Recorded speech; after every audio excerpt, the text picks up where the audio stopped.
मुझे अपने घर की बहुत याद आ रही है, मुझे माता पिता की याद आ रही है। और बोली है आज पकड़ी कलाई निज सैया की जनया में बैठा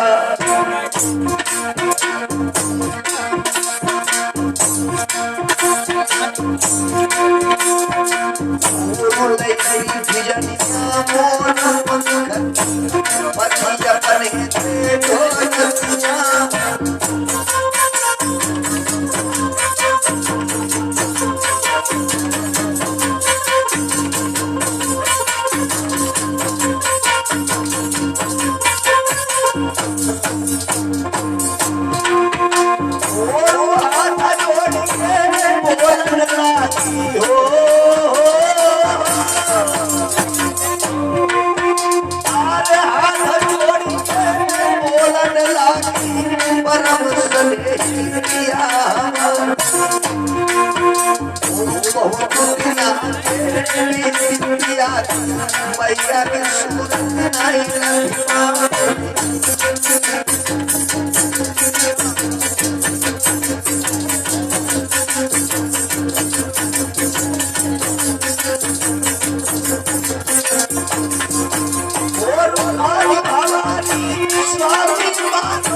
मेरे प्यार हो सैया मैया सबका प्रीतम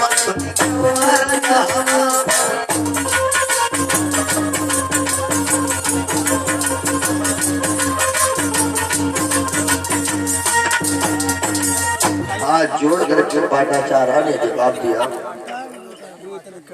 कि मेरे पीहर के लिए आप तैयार हो और मुझे घर जाना चाहिए। सुधाकर ने कहा देखो ऐसा है, पहले तो तुम चली आई, लेकिन अब कह रही हो हम चलेंगे वहां वापस। अगर सेठ सुलोचन को ये मालूम हो गया तो वो मुझे फौरन मरवा देंगे, इसलिए मैं नहीं कहूँगा। आज उसी समय जवाब दिया है देखो चलना तो पड़ेगा तुमको। सुधाकर अपनी पत्नी से बड़ा प्रेम करता था, कहने लगे चलो होगा सो देखा जाएगा। उसने अपने पुत्र को हाथ में पकड़ा और चलने के लिए तैयार हुआ। जब ये चला तो घर चलने लगा जैसे ही, तो अब रास्ते में मेरे प्रिय धर्मबंधुओं क्या हुआ, अचानक किसी को नहीं मालूम है कि आगे क्या होगा। और अचानक क्या होता है लोगों, रास्ते में काले काले बादल, तेज हवा चलने लगी है, आसमान में काले काले बादल छाने लगे हैं और देख रही है मैया घबराने लगी है। कभी ने भाव दिया अरे काली घटा रे अंधियारी घटा मन में छाई रही काली घटा।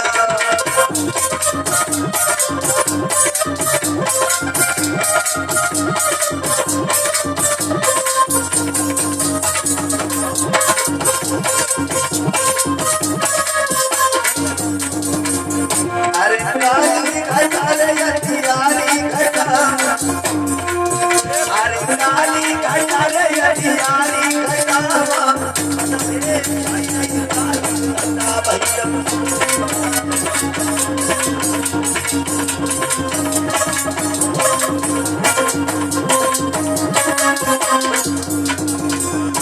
अरे जोर जोर से चले पूरा भैया,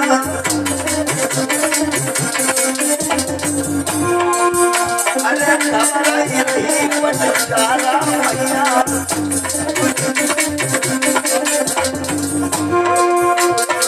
घबराई रही पटकारा भैया।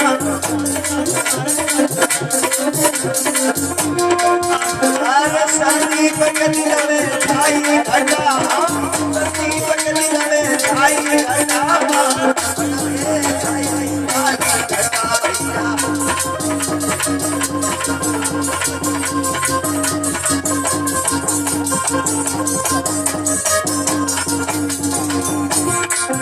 अरे बादल लगे भैया,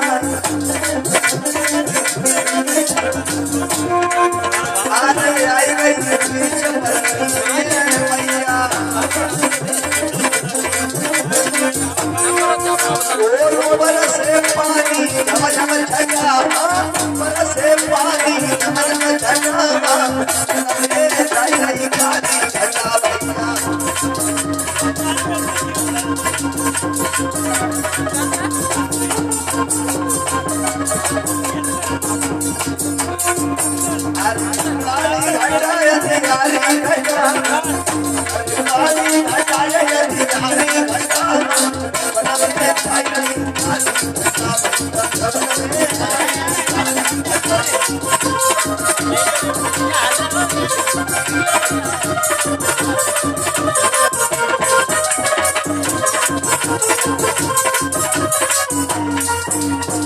आज मेरे भैया जैसे ही पाटाचारा यानी वन के बीच में, जंगल के बीच से रास्ते से जब गुजरती है तो अचानक मौसम ज्यादा खराब हो जाता है।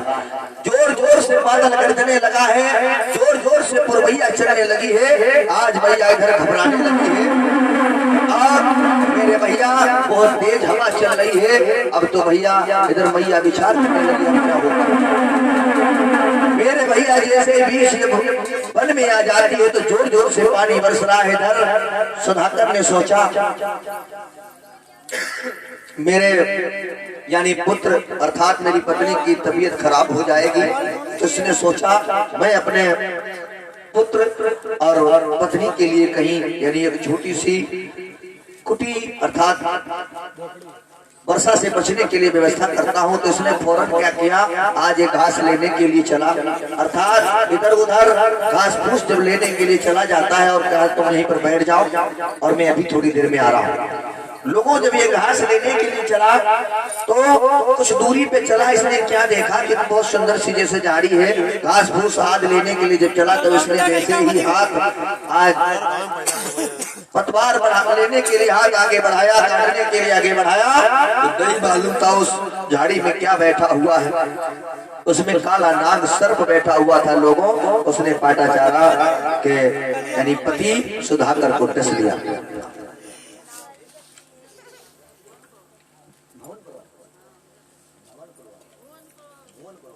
ये उदय प्रताप दादाजी भोल प्रवासी सादर बामर राष्ट्रीय मुद्राओं का पुरस्कार सदा सुखी रहे, जय मंगल होता रहे, हमेशा आगे बढ़ते रहे, मन की दर्शन शुभकामना। और जैसे ही सुधाकर ने हाथ बढ़ाया लोगों सर्प ने डस लिया, एकदम से पछाड़ खा के जमीन पे गिर गया। जमीन पे पछाड़ खा के गिर गया। थोड़ी देर लोगों को फड़फड़ाता रहा, मुख से झाग निकलने लगा और कुछ देर के बाद वो लोगों सुधाकर खत्म हो गया। जब खत्म हो गया तो इधर मैया पाटाचारा को प्रसव वेदना ने प्रताड़ित किया और प्रसव वेदना ने जब प्रताड़ित किया तो इसको यानी आज उसी जंगल में एक पुत्र का जन्म होता है। पुत्र का जन्म होता है मेरे भैया। जब जंगल में पुत्र का जन्म हुआ तो उसी समय इधर एकदम से मूर्छा आ जाती है इसको, पाटाचारा को। ध्यान दे रही पर देखो थोड़ा। अब ये विचार करती है अब क्या होना चाहिए। मेरे भैया सोचने लगे सुधाकर अभी यही थे और ये चले कहाँ गए। तो ये खड़ी होकर के इधर उधर ढूंढने लगी है। तो कुछ दूरी पर जब ये पहुंची तो इसने देखा कि सुधाकर सीधे सीधे जमीन पे लेटा हुआ है। और जब पास में पहुंची जैसे ही देखा एकदम से नब्ज को टटोल करके हाथ पकड़ करके देखा तो लोगों मुख से आवाज नहीं आई, मुख से झाग निकला। एकदम से मैया पाटाचारा पछाड़ खा के मूर्छित हो गई, रोने लगी, कहने लगी तुमने जी क्या किया सुधाकर, तुमने ये क्या किया। मैंने तुम्हारे खातिर अपना पूरा घर बार छोड़ दिया, अपने माँ बाप छोड़ दिए और तुमने आज मेरा बीच सफर में मेरा साथ छोड़ दिया। मेरे भैया आज ये बिलखती है, रोती है, रो रो करके इसका बुरा हाल है। लेकिन बंधु आज मन में बिल्कुल हृदय में तसल्ली नहीं हो रही है, सोच रही है अब मुझे क्या करना चाहिए। छोटा सा बालक पास में बैठा है वो भी रो रहा है। अब मेरे भैया ये विचार करने लगी अगर मैं ज्यादा रोऊंगी तो मेरा बेटा भी रोएगा। तो उसी समय मैया पाटाचारा ने क्या किया है, अपने पति अर्थात सुधाकर का लोगों वहीं पर अपने हाथों से अंतिम संस्कार किया, अर्थात दाह संस्कार जब किया तो उसके बाद में अब इसने विचार किया मेरा दुनिया में अब कोई नहीं रहा, अब मुझे अपने पिता के यहाँ ही जाना इस जगह और मुझे और कहीं मुझे सांत्वना नहीं मिलेगी। अब ये भैया अपना पुत्र एक हाथ में लेकर के और बड़ा वाला पुत्र का हाथ पकड़ करके चल देती है और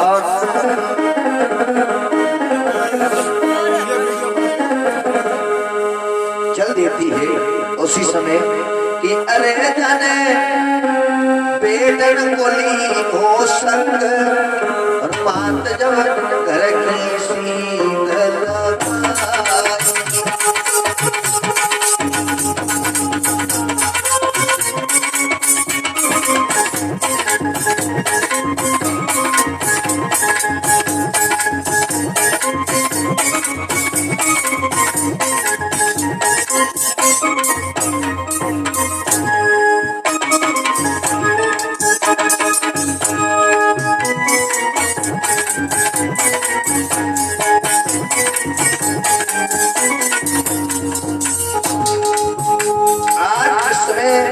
बटाचारा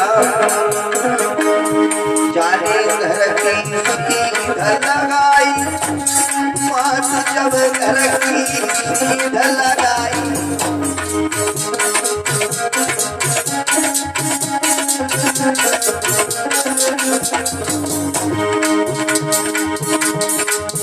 अरे पहुंची नदी दे जाई, फिर मैया गई घबराई।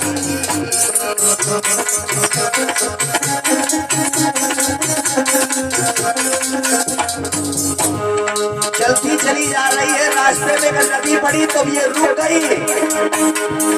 अरे बाकी झूठ गई तब आसमान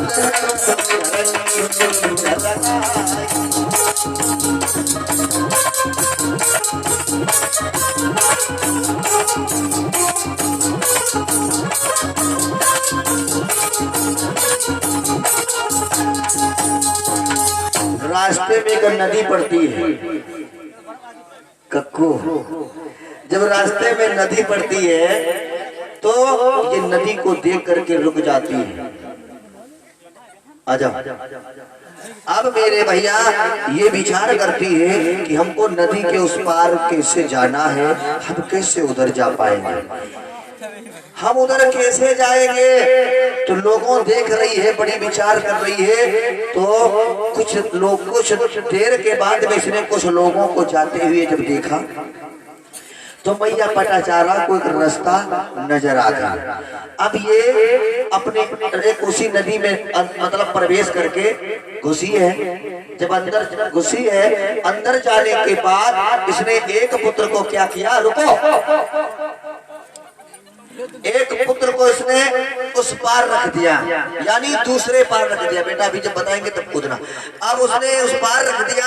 अब ये फिर चली है दूसरे वाले पुत्र को लेने के लिए, और जैसे ही थोड़ा आगे चली, बीच धार में पहुंची है, तो इसने देखा कि आसमान में एक शिकारी गिद्ध मंडराता हुआ चला आ रहा है। जब शिकारी गिद्ध चलता चला रहा है भोजन की तलाश में, तो मेरे प्रिय धम बंधुओं, भोजन की तलाश में ये घूमता चला रहा है शिकारी गिद्ध।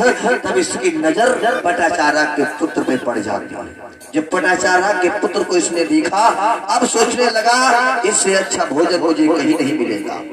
अब इसने विचार किया, अगर मैं उस बच्चे को लेने के लिए जाती हूँ तो ये मेरा पुत्र उठा ले जाएगा, ये गिद्ध। अब ये भी समझदार में खड़ी सोच रही है, अब मुझे क्या करना चाहिए। तब इसने ताली बजा करके उसको भगाने का प्रयास किया, और वो बालक सोचने लगा मेरी माँ मुझे बुला रही है, और वो नदी में कूद जाता है और उसी नदी में डूब जाता है। और उसको बचाने के लिए जब पटाचारा चली है तो वो उसको पकड़ नहीं पाई। वहीं पर किनारे बैठ जाओ, नीचे से निकल करके। हाँ, अब मेरे भैया जब उसको बचाने के लिए चली, तब उसको जैसे बचाने के लिए दौड़ी, तब तक उसका वो वाला पुत्र था, उसको वो बाज उठा करके ले गया, अर्थात वो गिद्ध उठा करके ले गया। अब इसके दिमाग में लोगों को कुछ नहीं समझ में, सोचने में आया। अब ये खसक फसक यानी सिसक कर रोने लगी, सोचने लगी अब मेरा इस दुनिया में कोई नहीं है, पागल सी हो जाती है। अरे मन की मन में रही जगी मन की व्यथा हो न नाई।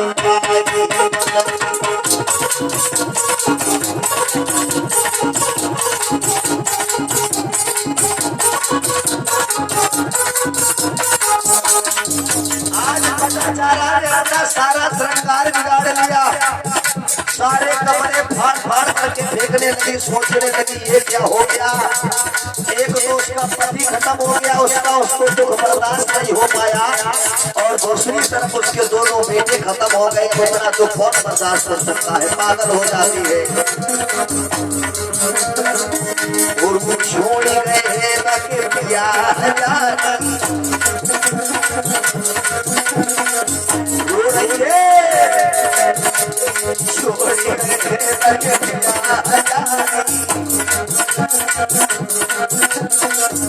और छोड़ गए तो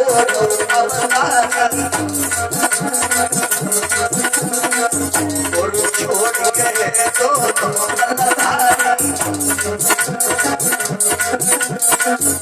जाति बाजार कैसी नहीं, जाति बाजार कैसी नहीं, मन की व्यथा हो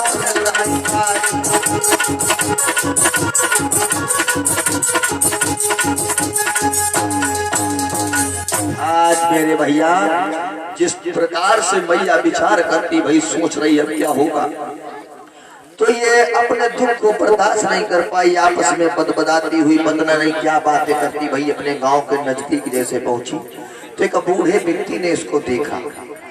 जब बूढ़े व्यक्ति ने इसको देखा तो लोगों ने पहचान लिया। बेटी कहाँ जा रही हो? हमने तुम्हें पहचान लिया है। बेटी का शब्द सुना फौरन ही रुक गई, कहने लगी दादा। हाँ बेटी, आप हमारे गांव में रहते हो? हाँ मैंने आपको पहचान लिया, तुम सतीश सेठ सिलोचन की बेटी पटाचारा हो। तुम मुझे जानते हो? हाँ बिल्कुल पहचानते हैं। तो तुम हमारे माता पिता को जानते हो? हाँ बिल्कुल जानते हैं। अच्छा तो ये एक बात बताओ, हाँ हाँ मेरे पिता माता कैसे? पिता माता? हाँ। अरे बेटी कुछ मत पूछो। क्यों? जो कल रात आंधी आई थी, शाम को पानी बरसा था, हाँ। वो आपके मकान के पीछे पीपल का पेड़ खड़ा था। हाँ वो तो था। हाँ वो पीपल का पेड़ आपकी मकान पे गिर गया। अच्छा। और गिरने से आपकी माता और पिता दोनों का स्वर्गवास हो गया, मर चुके हैं। लोगों ने इतनी बात सुनी, आज एकदम से पटाचारा पछाड़ खा के गिर गई है। थोड़ी देर बाद उसको होश आया। अब जब होश आया इसने सारा सरकार अपने सारे कपड़े फेंक दिए, नग्न अवस्था में हो जाती है। अब जब नग्न अवस्था में हो जाती है, अब इसको कतई बिल्कुल अपने तन धन अपने तन मन का बिल्कुल ख्याल नहीं रहा। अब ये सारे कपड़े उतार करके पागल हो जाती है और पागलों की भांति जैत बन की ओर चली जाती है। जैत बन की ओर चली जा रही है और उधर जब ये चली जा रही है तो इधर हंसती है, गाती है, तो कहीं नाचती है, पागलों की भांति घूमती है।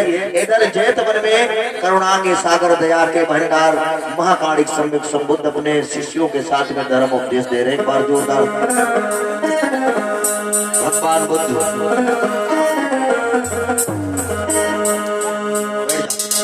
बैठ जाओ पंचवीर। ये अपने शिष्यों को धर्म उपदेश दे रहे थे और तब तक पटाचारा वहीं से निकली है। और जैसे नग्न अवस्था में ये संतों की ओर अर्थात महात्मा बुद्ध की ओर ये चलती चली आ रही है, तो जिस समय दुखियों ने देखा तुरंत रहे, लड़की कहाँ आ रही है, रुक जा। खड़े होकर के जैसे ही रोकने को चाहा तो भगवान बुद्ध ने कहा रुको, ठहरो। अरे ये दुख की मारी और इस पर कोई दुख पड़ा है, ये नग्न अवस्था में इधर चलती चली आ रही, रुको ना। और वो हंसने लगी। जब हंसने लगी तो इधर हंसने के बाद फिर चलने लगी। तो भगवान बुद्ध ने कहा बेटी कहाँ जा रही हो? बेटी कहाँ जा रही हो? जब बेटी का नाम सुन के उसके कानों तक पहुंचा, बेटी का शब्द सुना तो पटाचारा का सर चकरा गया, रुक जाती है। कितनी मुझे बेटी कौन बुला रहा है, एकदम से दिमाग में आया, फौरन रुक गई। आज जैसे ही भगवान बुद्ध के पास में ये फिर पुनः लौट करके आई, फिर हंसने लगी, फिर एक बार तुमसे रोने लगी। जब रोने लगी तो करुणा निधान ने क्या किया, आज अपने पास जो चीवर रखा हुआ था, कहा बेटी तुम्हें शर्म नहीं लगती है? ये दुनिया देखो तुम्हें देख रही है, ये लो चीवर, ये कपड़ा इसे पहन लो, इसे डालो। और जब कपड़ा तन पे लोगों डाला है तो आज इसको शर्म महसूस हुई। लोगों इसने क्या किया, अपने तन को जब देखा नग्न अवस्था में तो ये अपने तन को ढक लेती है। बोले भगवान बुद्ध की, पंचशील दरबार की, संत शिरोमणि गुरु रविदास की, बाबा साहब। मेरे भैया आज जिस प्रकार से भगवान बुद्ध ने आज पटाचारा के जब ऊपर चीवर उड़ाया है तो इधर कहने लगी पटाचारा कि हे भगवान, हे करुणा निधान, हे करुणा निधान, अब मेरा इस दुनिया में कोई नहीं है। मैंने दुख का यानी दुख ही दुख झेला। तब तक क्या होता है, वही बूढ़ा व्यक्ति भगवान बुद्ध के पास में आता है। उसने सारी सच्चाई, सारी बात बतलाई, जवाब दिया। ये सेठ सुलोचन की पुत्री पटाचारा, इनका नाम पहले श्यामा था। तो इन्होंने क्या किया, शादी के दिन ही ये अपना घर छोड़ करके भाग गए। 5 मिनट का समय, फिर अपने अपने घर जाइएगा सब लोग। अब उसके बाद में फिर भैया उन्होंने क्या किया, भगवान बुद्ध ने जब कहा कि हे पटाचारा, अगर उस दिन तुम अपने माँ बाप की बात को मान लेती तो आज तुमको ये मुख देखने को नहीं मिलता, आज ये तुम्हें दुख देखने को नहीं मिलता। मेरे भैया इतना समझाने के बाद पटाचारा रोती है, बिलखती, कहती है कि मेरा इस दुनिया में कोई नहीं है। तो आज भगवान बुद्ध ने 5 शीलों का ज्ञान देकर के क्या किया कि भगवान ने प्रेम सहित लेकर उपचार को ज्ञान कराया।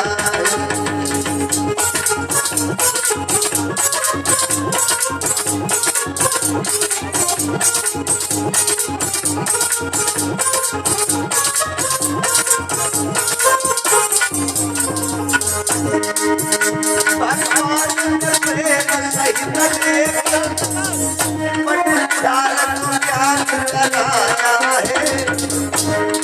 और